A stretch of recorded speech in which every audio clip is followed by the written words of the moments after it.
है। शुरू करते हैं, ठीक है।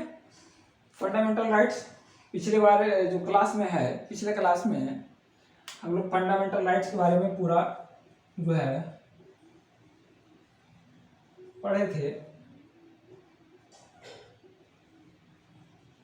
आज फंडामेंटल राइट्स का जो है जो 6 अधिकार दिया गया है भारतीय संविधान में, इस 6 अधिकार के बारे में हम पूरा विस्तार पूर्वक पढ़ेंगे, ताकि जो है एग्जाम में हमारा मुख्य परीक्षा हो या प्रारंभिक परीक्षा हो या कोई भी वनडे एग्जाम हो तो उससे क्वेश्चन हमारा जो छूटे नहीं, उस पर जो है काफ़ी विशेष चर्चा करेंगे आज ये क्लास में। आज पूरे जो है क्लास में यही चर्चा होगा, तो इसके लिए तैयार रहें। जिसको खास करके जो है अगर आप यहाँ रहेंगे पूरे तन से, ठीक है, अगर आप सशरीर क्लास में उपस्थित रहेंगे तब आप पूरा फंडामेंटल राइट्स को पूरा समझ पाएंगे, पूरा जान पाएंगे। अगर सशरीर जो है इस क्लास में उपस्थित नहीं होंगे तो आप फंडामेंटल राइट्स को नहीं समझ सकते हैं। तो इसलिए जितने भी हैं सभी क्लास में सशरीर उपस्थित रहें, तन और मन दोनों से, ठीक है। तो शुरू करते हैं फंडामेंटल राइट्स। फंडामेंटल राइट्स में जो है वर्णन पिछली क्लास में थोड़ा सा चर्चा कर देते हैं। भारतीय संविधान में 6 मौलिक अधिकार का वर्णन किया गया है। 6 मौलिक अधिकार का वर्णन किया गया है। 6 मौलिक अधिकार में जो है इसका वर्णन अनुच्छेद 12 से 35 में किया गया है, लेकिन मूल रूप से संविधान में मूल रूप से जो अधिकार है वो 14 से 32 में है, ठीक है, 14 से 32 में है। तो ये सारे अनुच्छेद 8 12 से लेकर के 835 तक पूरा जो फंडामेंटल राइट्स के बारे में पूरा वर्णन किया गया है, चाहे वो मूल रूप से हो या उसके पहले या बाद का हो, या संविधान में जो भी प्रदान करता है अनुच्छेद 12 से 35 तक का अधिकार का वर्णन, उसके बारे में हम पूरा विस्तृत रूप से जानकारी हासिल करेंगे, ठीक है। तो सबसे पहले शुरू करते हैं अनुच्छेद 12 फंडामेंटल राइट्स में। आर्टिकल 12 क्या कहता है? आर्टिकल 12 कहता है कि राज्य, आर्टिकल 12 अनुच्छेद देखो, अनुच्छेद 12 जो कहता है राज्य की परिभाषा देता है। राज्य की परिभाषा यह कह देता है कि यह मूल अधिकार का प्रवर्तन उस संस्था या उस निकाय के अंतर्गत किया जाता है, उस संस्था या उस निकाय के अंतर्गत किया जाता है जो राज्य के अंतर्गत हो, जिसे राज्य के अंतर्गत हो। राज्य से परिभाषित हो दो क्या कहेंगे उसको, एक होता है वित्तीय सहायता राज्य से प्राप्त हो, वित्तीय सहायता राज्य से प्राप्त हो रहा है, वित्तीय जो है सरकारी है या लिमिटेड है। इसके अनुरूप और भी बहुत सारी संस्थाएं हैं जो अनुच्छेद 12 के अंतर्गत आते हैं। जो ये जो है संस्था जो होता है, सरकारी संस्था या वित्तीय सहायता प्राप्त संस्था जो होता है, वह अनुच्छेद 12 के अंतर्गत मूल रूप से बाध्यकारी होते हैं, ठीक है।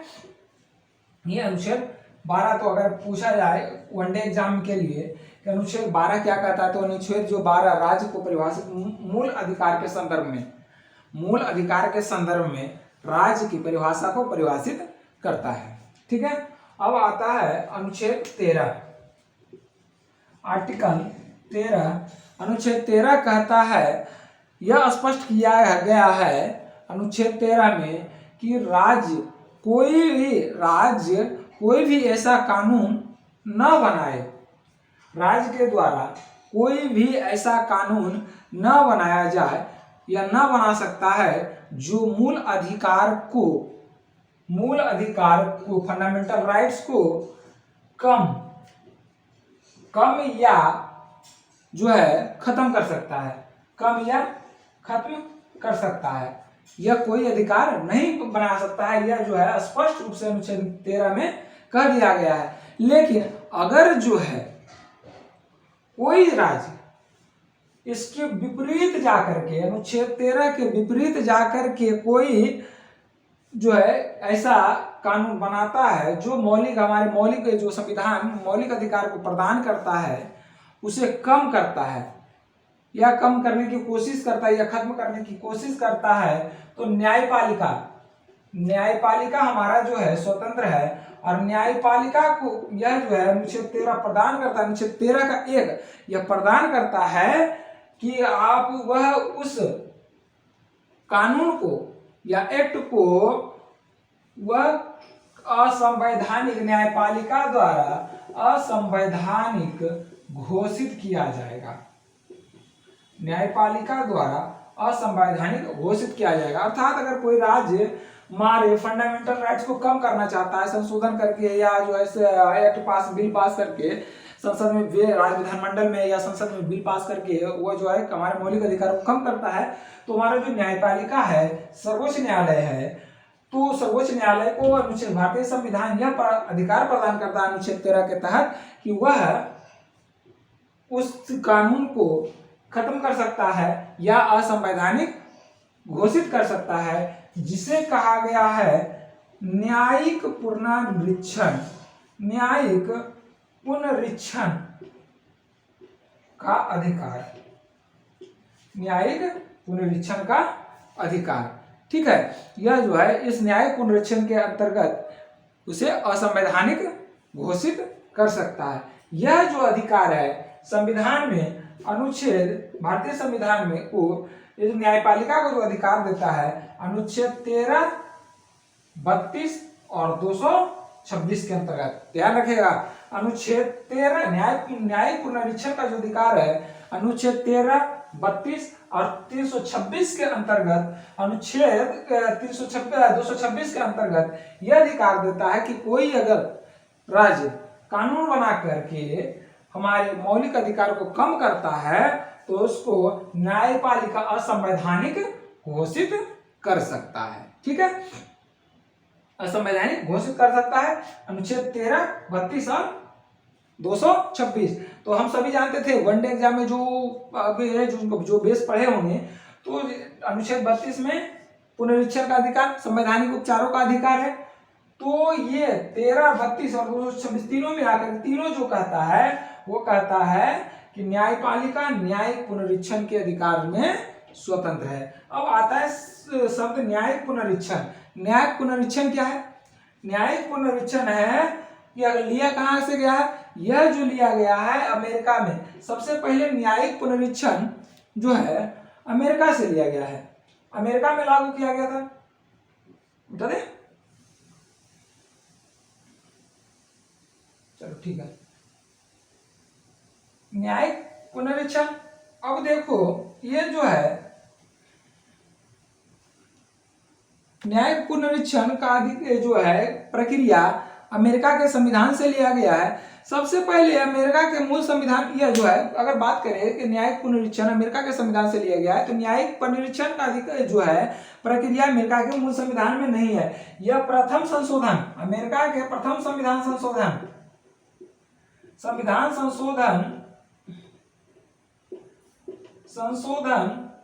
में जो है प्रथम संविधान संशोधन में इसका जो है वर्णन किया गया था। इसका जो मामला था, एक मामला आया था अमेरिका में एक मामला आया था, वह था मारवरी बनाम मेडिसन मावरी बनाम मेडिसन मामला 1803। ये जो है 1803 का मामला था, जिसमें उसका यहाँ का जो सर्वोच्च न्यायालय, अमेरिका के सर्वोच्च न्यायालय के मुख्य न्यायाधीश थे जॉन मार्शल। याद रखिएगा, अमेरिका के मुख्य न्यायाधीश थे जॉन मार्शल। उन्होंने एक प्रक्रिया लागू की इस मामले में, जिसको कहा गया ड्यू प्रोसेस ऑफ लॉ, जिसको कहते हैं यथोचित विधि प्रावधान या प्रक्रिया, ड्यू प्रोसेस ऑफ लॉ, जिसको कहते हैं हिंदी में यथोचित विधि प्रक्रिया, यथोचित विधि प्रक्रिया कहा जाता है। यह जॉन मार्शल के द्वारा लाया गया। और इसे जो है अमेरिका के संविधान में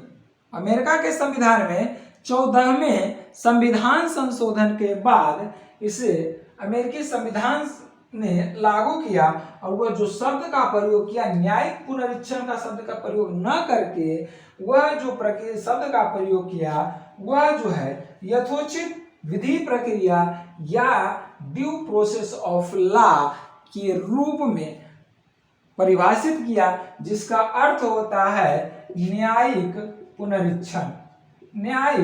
पुनरीक्षण।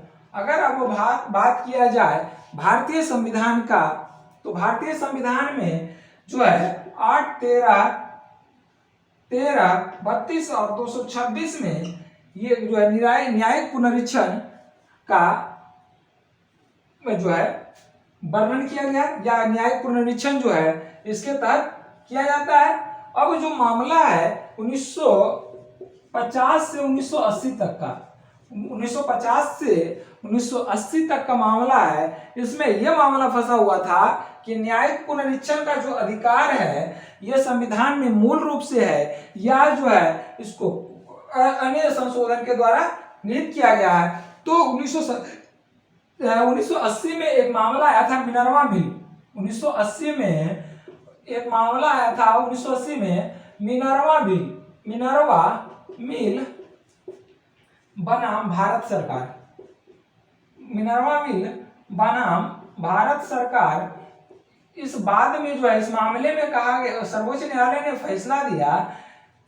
इसके अलावा भी और कई मामलों में सरकार ने परिभाषित किया था कि जो है न्यायिक पुनरीक्षण का अधिकार जो है संविधान में मूल रूप से किया गया है। संविधान में जो न्यायिक पुनरीक्षण का अधिकार है मूल संविधान में वर्णित या मूल संविधान का अंग है। न्यायिक पुनरीक्षण का अधिकार जो है मूल संविधान का अंग है। तो ये अनुच्छेद 12 और 13 है। अब आएंगे हम जो हमारा जो मौलिक अधिकार है, फंडामेंटल राइट्स है, उस पर आएंगे। ये जो परिभाषित करता है अनुच्छेद 12 और 13, ये जो है काफी महत्वपूर्ण है हमारे फंडामेंटल राइट्स के लिए। ठीक है, तो ये नोट करिए। फिर उसके बाद आते हैं अपना अनुच्छेद जो कहता है पहला अधिकार, जो अधिकार है 6 अधिकार दिया गया है संविधान में, तो 6 अधिकार पर चर्चा करते हैं। ठीक है, तब तक नोट करें।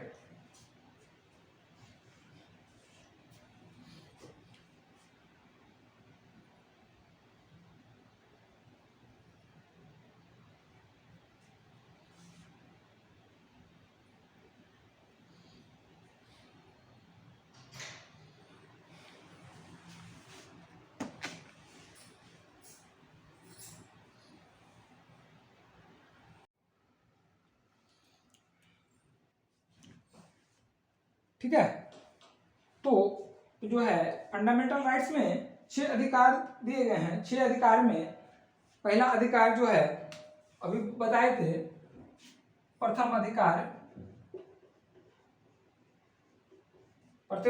कौन सा था? समता का अधिकार।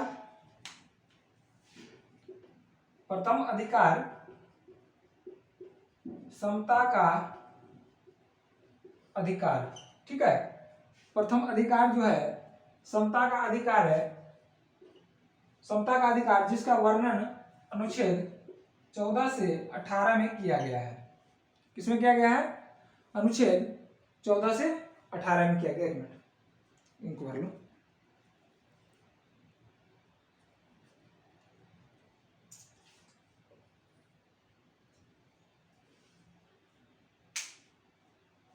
चलिए, अनुच्छेद 14 से 18 में किया गया है। तो समता का अधिकार क्या है? समता का अधिकार है हमारा जो देश है 1947 में आजाद हुआ था। इसके पहले भारत क्या था? गुलाम था। किसके अधीन? ब्रिटिश के अधीन। तो इस समय जो है भारत में एक कुरीति फैला हुआ था, और आज भी वो कुरीति जो है आज भी लागू है। वो क्या था? वर्ण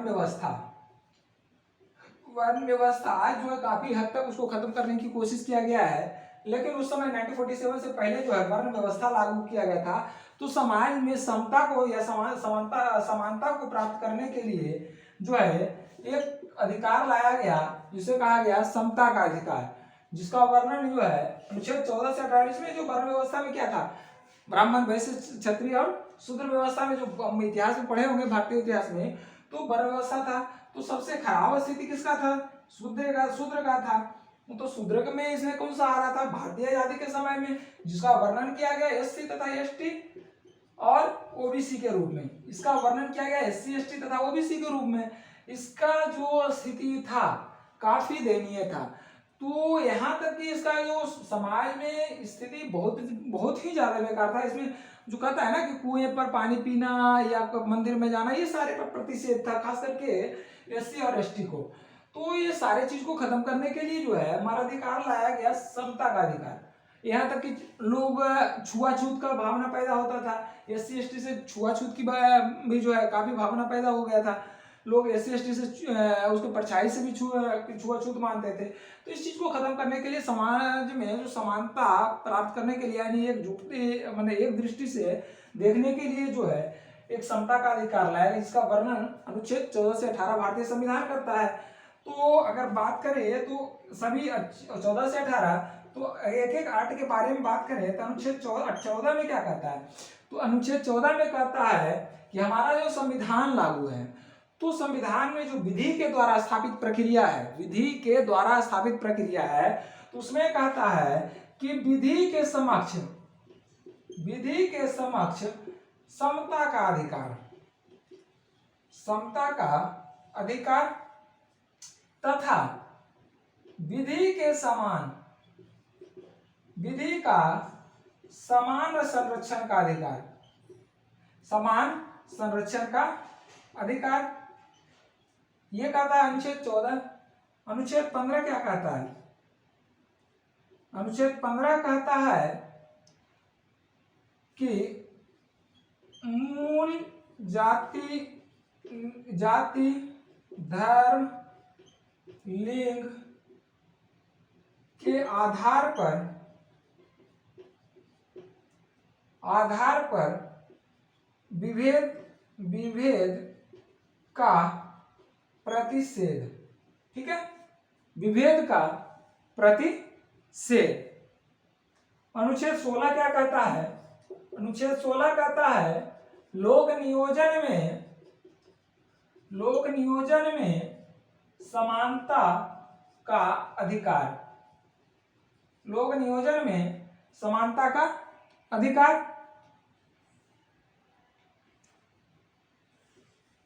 अनुच्छेद 17 क्या कहता है, अनुच्छेद 17 कहता है अस्पृश्यता का अंत, अस्पृश्यता का अंत। अनुच्छेद 18 तक है ना समता का अधिकार।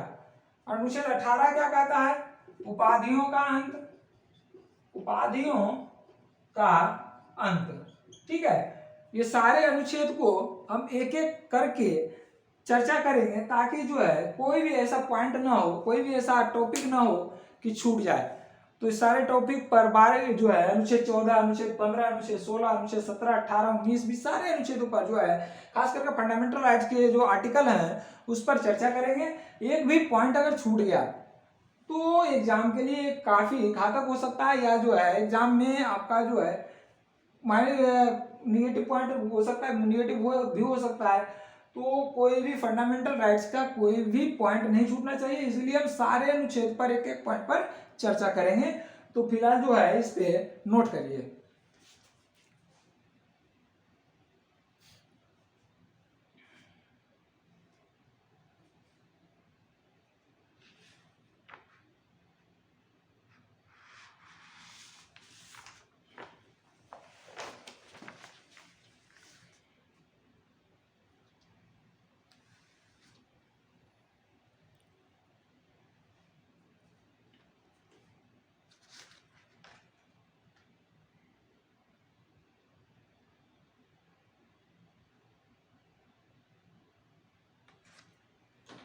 ठीक है, अब चलिए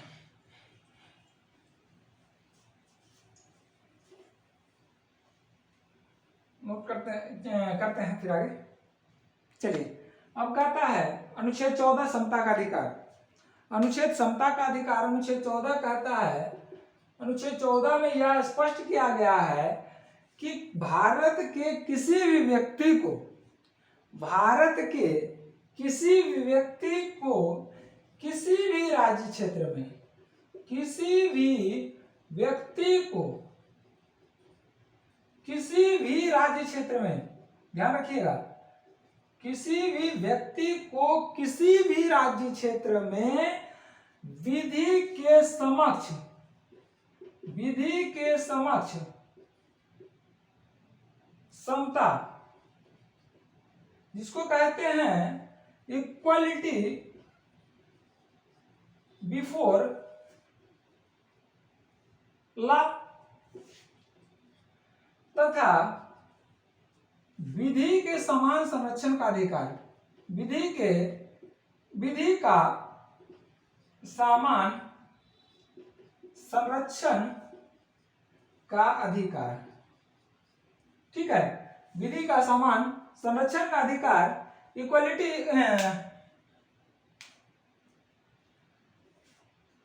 संरक्षण का अधिकार,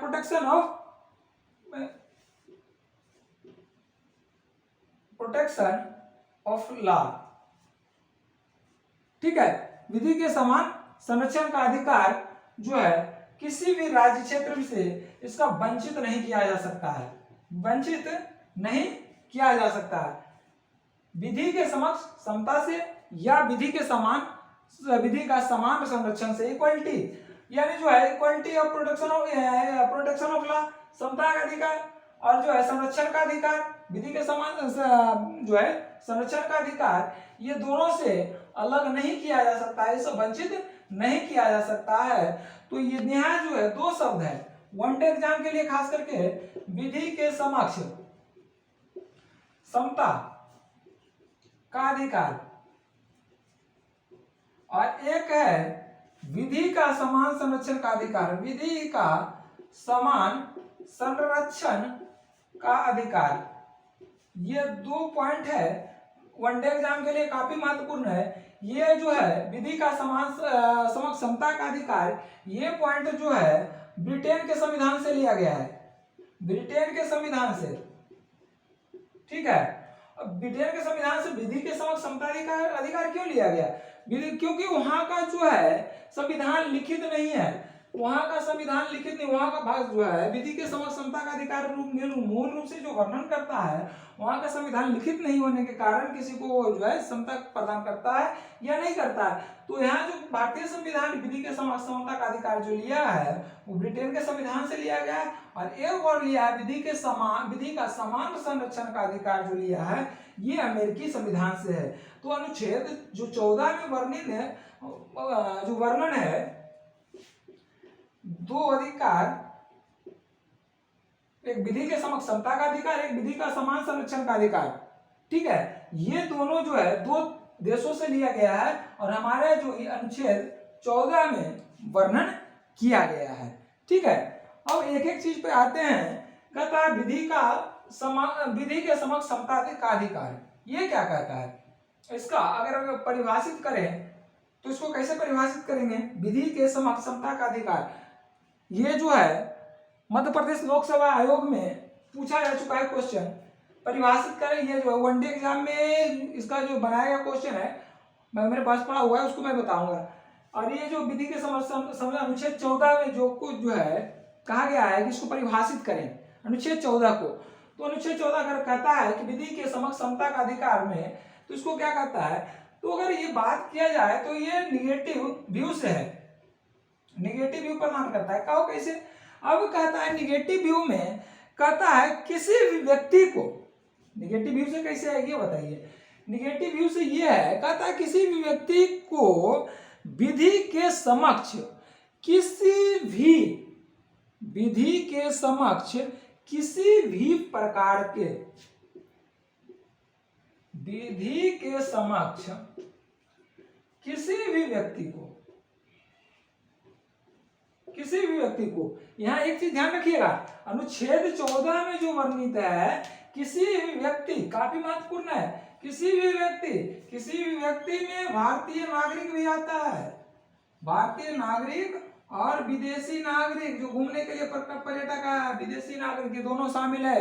क्या कहता है, अब ये क्वेश्चन आता है कि कौन सा अनुच्छेद सिर्फ भारतीय नागरिक को प्रदान करता है, तो उसको बताऊंगा। अनुच्छेद 15 और 16 जो है सिर्फ भारतीय नागरिकों को ही प्रदान किया गया है, ठीक है। जबकि ये जो है किसी भी व्यक्ति कहता है अनुच्छेद 14 में विधि के समक्ष समता का अधिकार, ये निगेटिव कहता है किसी भी व्यक्ति को किसी विधि के समक्ष किसी भी व्यक्ति को किसी पर भी प्रकार से विभेद नहीं किया जा सकता है। किसी भी प्रकार से यानी किसी तरह से भी विभेद इसको नहीं किया जा सकता है। निगेटिव पॉइंट ये है, ये नहीं किया जा सकता है, नहीं किया जा सकता है, नहीं कर सकता है वो, चाहे वह व्यक्ति जो है कितना ही आर्थिक रूप से अमीर हो, शारीरिक रूप से अमीर हो, या पद के रूप से अमीर हो, या चाहे वह राष्ट्रपति क्यों न हो, वह विधि के समक्ष समान है। चाहे वह एक आम पब्लिक हो या राष्ट्रपति हो, भले ही आज जो है कानून एक समान जो है समता का अधिकार की जो है शाहरुख खान के बेटा के लिए रात में जो है कोर्ट खुल जाता है और एक आम पब्लिक के लिए कोर्ट सैटरडे को भी बंद होता है, तो ये अलग बात है। लेकिन जो कहता है हमारा जो भारतीय संविधान परिभाषित करता है वो कहता है कि चाहे वह राष्ट्रपति हो या अमीर व्यक्ति हो, शारीरिक रूप से अमीर हो या आर्थिक रूप से अमीर हो, वह विधि के समक्ष समान है, उसे किसी प्रकार से भी विभेदित नहीं किया जा सकता है, ठीक है, बराबर। अब कहता है विधि का समान संरक्षण का अधिकार। विधि का समान संरक्षण का अधिकार, विधि का समान संरक्षण का अधिकार जो कहता है ये पॉजिटिव व्यू से है, ये पॉजिटिव व्यू से, पॉजिटिव व्यू से कहता है कि अनुच्छेद 14 में जो प्रदत्त है अधिकार है, अनुच्छेद 14 में जो अधिकार प्रदान किया गया है वह विधि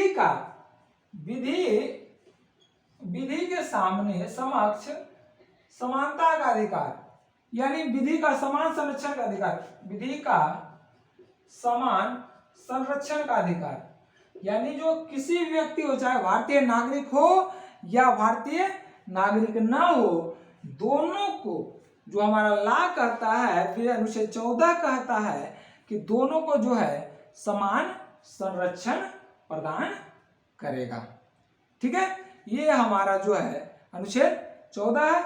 यह अधिकार किसी भी राज्य के द्वारा या संसद के का जो कोई भी जो है ये कानून बना करके संशोधन नहीं कर सकता, इसको कम नहीं कर सकता है। अनुच्छेद 14 का में जो वर्णन है विधि का समान संरक्षण और विधि के समक्ष समता का अधिकार। लेकिन अगर कुछ अपवाद किया जाए तो अपवाद है, ठीक है। अनुच्छेद 105 में जो वर्णन किया गया है बहुत इंपॉर्टेंट है। अनुच्छेद 105 में जो वर्णन किया गया है 105 आर्टिकल 105 क्या कहता है, याद हो जाएगा, अनुच्छेद याद रखिएगा कि जो भी अभी आपको बताए थे कि जो सशरीर क्लास में उपस्थित है, जो सशरीर क्लास में उपस्थित है वो उसे जो है रट्टा मारने की कोई जरूरत नहीं है, सिर्फ एक बार रिवीजन कर लेगा, क्योंकि इसमें बहुत सारे अनुच्छेद ऐसे हैं जो आपको अपने आप पता चलता चला जाएगा, अपने आप याद होता चला जाएगा, ठीक है। इसलिए हम सारे अनुच्छेदों पर बार बार चर्चा करते हैं। अनुच्छेद 105 में कहा गया है कि संसद का जो है सदस्यों को कुछ अधिकार प्राप्त है, संसद के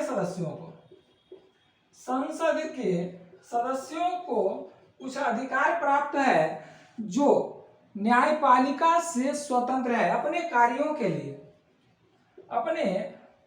के लिए न्यायपालिका से स्वतंत्र है। उसका जो संसद कोई कानून बनाएगा या उसके द्वारा जो बात कही जाएगी या उसके द्वारा जो अलग है वो उसमें अनुच्छेद 14 के अंतर्गत नहीं आएगा, ठीक है। ये जो है अनुच्छेद 105 प्रदान करता है कि संसद के सदस्यों के द्वारा अपने कार्यों के संदर्भ में वह न्यायपालिका से स्वतंत्र है। अनुच्छेद 14 से स्वतंत्र है। एक आता है अनुच्छेद 361। अनुच्छेद 361 में कहा गया है कि जब तक राष्ट्रपति तथा राज्यपाल अपने पद पर बने हुए हैं, जब तक राष्ट्रपति और राज्यपाल अपने पद पर बने हुए हैं, तो ये भी अनुच्छेद 14 से स्वतंत्र हैं। अनुच्छेद 14 से स्वतंत्र है, न्यायपालिका से अलग है। अब जैसे राष्ट्रपति है तो राष्ट्रपति के लिए एक विशेष अधिकार दिया जाता है। अब जैसे आप विधि के समान संरक्षण का अधिकार है, एक गाड़ी गाड़ी आप चला रहे हो तो गाड़ी में आपको नंबर प्लेट चाहिए, नंबर प्लेट रहेगा तब आपको पुलिस नहीं पकड़ेगा या जो है आपको नहीं रोका जाएगा। लेकिन राज्यपाल की गाड़ी पर स्वतंत्र है, राज्यपाल की गाड़ी पर नंबर प्लेट नहीं होता है, राष्ट्रपति की गाड़ी पर नंबर प्लेट नहीं होता, इसके लिए स्वतंत्र है। जबकि विधि के समान संरक्षण का अधिकार कहता है ना, और समता का अधिकार दोनों कहता है, लेकिन ये समता का अधिकार का नहीं है। जब तक तो क्या कहता है कि जब तक राष्ट्र, अनुच्छेद 361 ये स्वतंत्रता प्रदान करता है, स्पष्ट रूप से कहा गया है कि राष्ट्रपति तथा राज्यपाल जब तक अपने पद पर बने हुए हैं, ये अनुच्छेद 14 से अलग है। लेकिन जैसे ही अपने पद से उतरते हैं, अपने पद से हटते हैं, तो ये जो है अनुच्छेद 14 के अंतर्गत आ जाते हैं और उनके लिए वही कानून लागू होगा जो आम पब्लिक के लिए लागू है। ठीक है। उसके बाद आता है भारत में जो डिप्लोमेट्स हैं या संयुक्त राष्ट्र संघ के सदस्य हैं या संयुक्त राष्ट्र संघ के जो भी निकाय है, संस्था है, वो भी इस अनुच्छेद 14 से स्वतंत्र है। अनुच्छेद 14 से स्वतंत्र है। ये हमारा अनुच्छेद 14 के संदर्भ में व्याख्या है। और इससे अगर कोई क्वेश्चन अगर किसी को छूट गया है तो जो है एक बार बताएंगे। ठीक है। वैसे हमारे हिसाब से तो कोई क्वेश्चन ऐसा छूटा नहीं है, लेकिन अगर कोई किन्हीं को रह गया होगा कि नहीं ये सब छूट गया है तो मैं उसे पूरा कर दूंगा। ठीक है। एक आध और अगर छूट गया है तो एक और क्वेश्चन रह गया है। 361 एक कहता है, 361 की बात कर रहे हैं तो आर्टिकल 361 का एक प्रदान करता है, वो मीडिया को प्रदान करता है।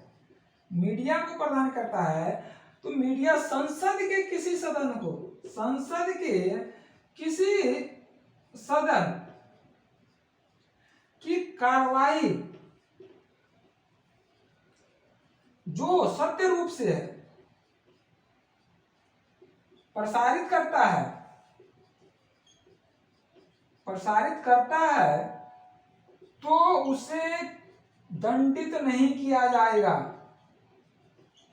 दंडित नहीं किया जाएगा। अर्थात जो है अनुच्छेद 14 के अंतर्गत नहीं होगा, उसे जो है अलग समझा जाएगा। अनुच्छेद 14 से वह स्वतंत्र है, अनुच्छेद 361 वह प्रदान करता है। ठीक है। किसी भी जो है सदन का कार्रवाई को प्रकाशन कर सकता है, इसके लिए उस पर कोई भी मुकदमा नहीं चलाया जा सकता है। दंडित की जगह मुकदमा लिख दो, मुकदमा सही रहेगा, मुकदमा नहीं चलाया जाएगा, दंडित मुकदमा के बाद होगा।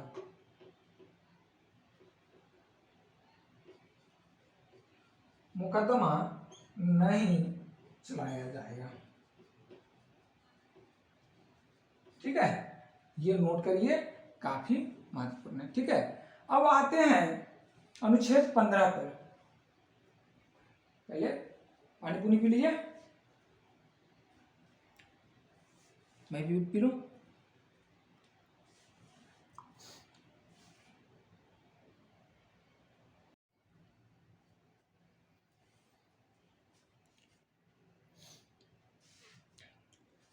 चलिए क्या कह रहे थे, अनुच्छेद 15। अनुच्छेद 15 में आते हैं आर्टिकल 15। आर्टिकल 15 क्या कहता है? आर्टिकल 15 कहता है मूल वंश,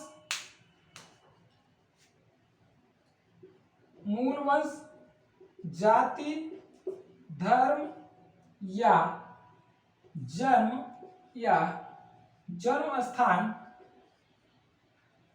के आधार पर, जन्म स्थान के आधार पर विभेद निषेध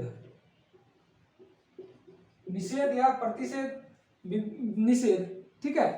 तो इसके आधार पर मूल वंश जाति, वंश के आधार पर नहीं कर सकते हैं विभेद, जाति के आधार पर नहीं कर सकते हैं, धर्म के आधार पर नहीं कर सकते हैं, जन्म या स्थान पर नहीं कर सकते हैं। लेकिन जन्म स्थान की अगर बात करें तो निवास स्थान पे किया जा सकता है, निवास स्थान पर लगकर किया जा सकता है, इसके लिए कोई है नहीं। तो ये जो लगाया गया निवास स्थान पे जो लगाया गया है, ये जो जन्म स्थान पर विभेद नहीं कर सकते हैं।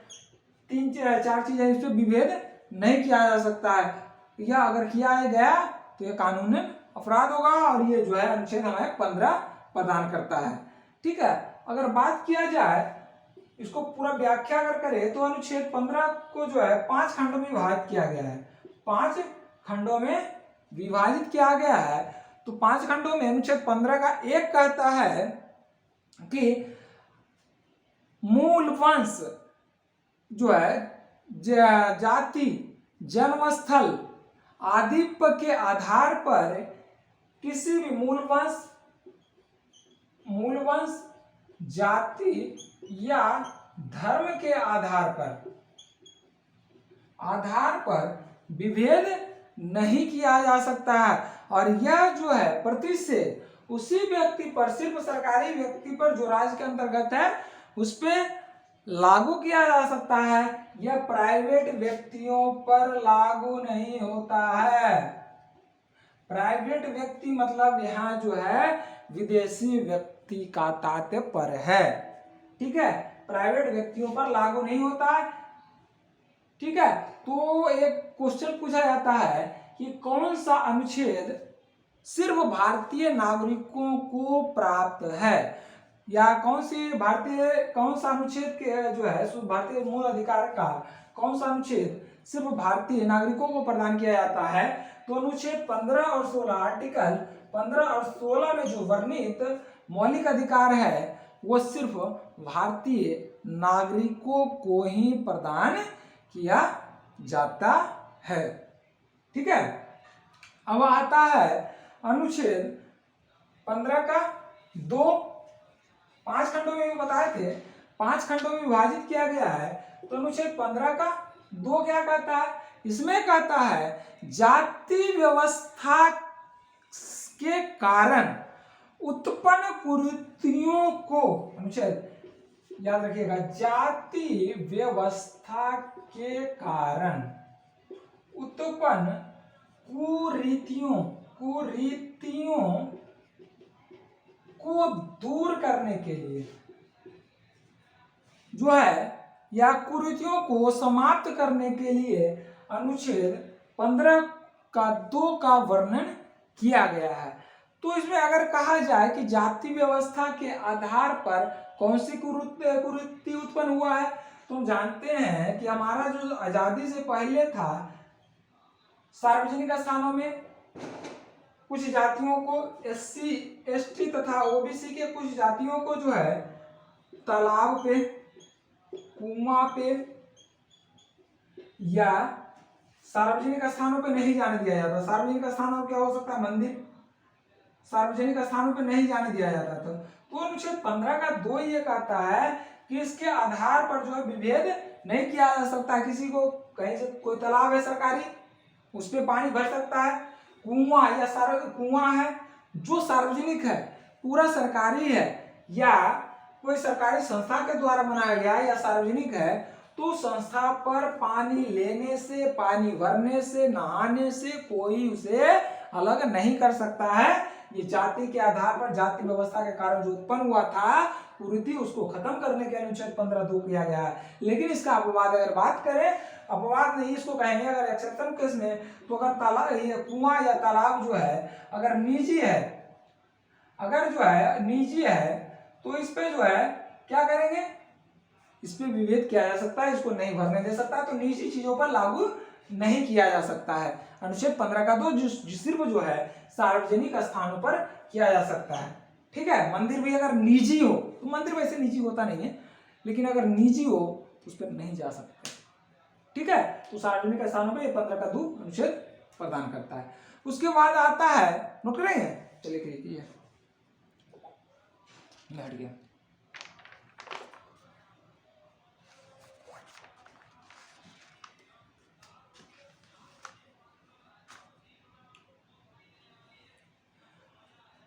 अब कहता है, चलिए फटाफट दीजिए, शायद 15 तक ही हो पाएगा लगता है। चलिए कोई बात नहीं। अब कहता है 8 15 का 3, मूल रूप से अगर कहा जाए अनुच्छेद 15 का 3 जो है अनुच्छेद 15 का 1 और 2 में, 8 15 का 1 तथा 2 में जो वर्णित है, वर्णित अधिकार है उसका अपवाद है, उसका अपवाद है। स्पष्ट रूप से इसमें जो है अगर कहा जाए अपवाद है, अपवाद, अब अपवाद किसके रूप में है, अपवाद किसके रूप में है, तो जाति धर्म मूल या लिंग के आधार पर जो है प्रतिषेध या विभेद का प्रतिषेध किया गया है। लेकिन जो है अनुच्छेद 15 का 3 इसको खंडित करता है, इसमें अपवाद है, इसमें महिलाओं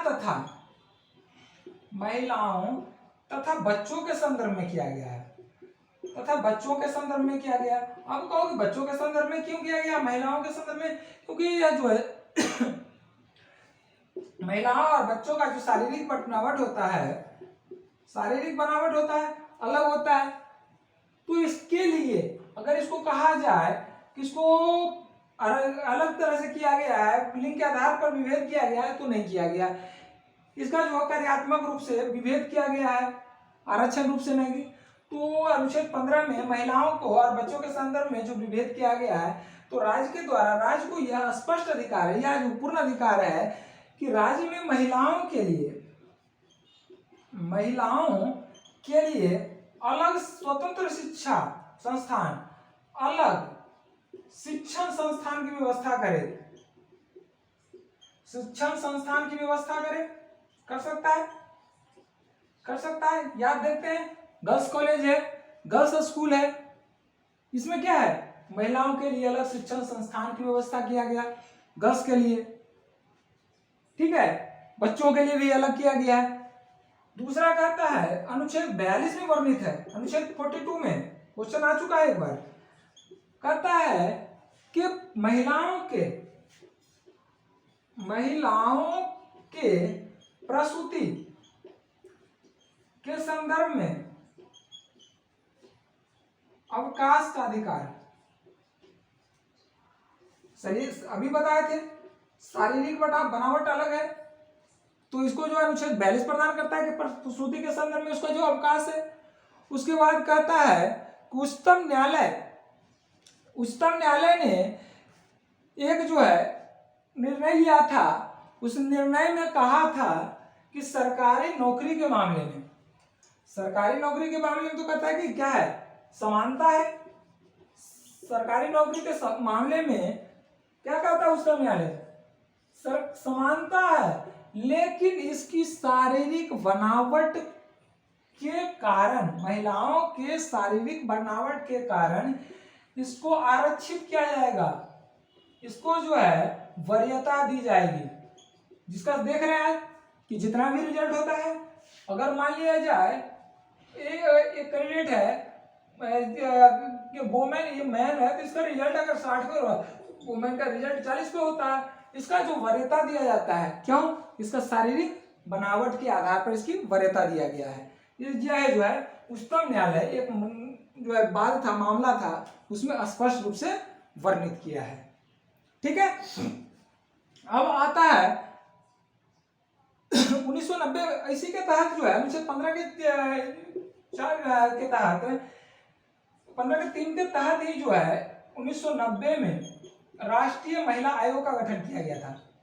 राष्ट्रीय महिला आयोग काफी महत्वपूर्ण है। 1990 में राष्ट्रीय महिला आयोग का गठन, ठीक है। आगे उसके बाद आता है 15 का 4,